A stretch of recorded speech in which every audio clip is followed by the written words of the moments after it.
Sugar ਲੋ ਦਾ control ਕਰਨ ਦਾ ਇਹੀ ਤਰੀਕਾ ਹੁੰਦਾ ਹੈ ਕਿ ਜਿਸ ਤਰ੍ਹਾਂ ਤੂੰ 3-3 4-4 ਰੋਟੀਆਂ ਖਾ ਰਿਹਾ, ਮਗਰ ਇਹ ਹੈਗਾ ਕਿ ਤੂੰ 2 ਵਜੇ ਤੂੰ ਖਾਣਾ ਖਾਣਾ ਤੇ 12 ਵਜੇ ਤੂੰ ਜ਼ਰੂਰਤ ਤੋਂ ਜ਼ਿਆਦਾ ਪਹਿਲੇ ਮਿੱਠੀ ਚੀਜ਼ ਖਾ ਲੈ। ਬਸ ਉਹਦੀ ਇੱਕ ਵੱਡਾ ਬਿਸਕਿਟ ਕੋਈ ਵੀ ਮਿੱਠੇ ਵਾਲਾ ਖਾ ਲੇਗਾ ਨਾ ਤੇ 2 ਵਜੇ ਤੱਕ ਤੈਨੂੰ ਜ਼ਰੂਰਤ ਦੀ ਭੁੱਖ ਲੱਗੇਗੀ, ਤੂੰ ਆਪਣੀ 1-1.5 ਰੋਟੀ ਖਾਏਗਾ। ਗੱਲ ਸਮਝ ਗਏ? ਔਰ ਅगर 2 घंटे पहले तू मिठी चीज़ नहीं खाती, 1.5 घंटा 2 घंटे 2.5 घंटे पहले, फिर जो तू खाना खाना है उस दौरान तेरी उस तो पहले तेरी शुगर लो हो चुकी होनी है, तो मुड़ के जो एकदम शुगर डिगदी है ना, फिर सिर्फ मैदा नहीं, फिर पूरा जिसम कुछ मंगदा है। फिर बंदा एक बारी रगड़ी जाता बाद च पता लगता जी हुण मैं तो मैदे की मत बच गई और पेट फुल गया इत्थे आ गया। और वो फिर जो खाना प्रॉपर हजम नहीं होएगा, गैस बनेगी, वो दिमाग में पेगी। 15 दिन हो गए ना, वो फिर बीपी आई होएगा, वरना यंग उम्र तेरी बीपी का रुक नहीं पाता। लेकिन खाना फिर गलती की होंगी जो असीं ज़्यादा खाना खा लेने, फिर पानी भी असीं ज़्यादा पी लैंदे।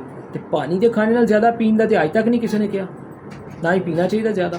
तो इस वास्ते वक्त तो पहले मिठी चीज़ खा ला, तो अपने आप को चैक कर 2-4 दिन च, तो फिर कोई जरूरत पए तो दवाई लै।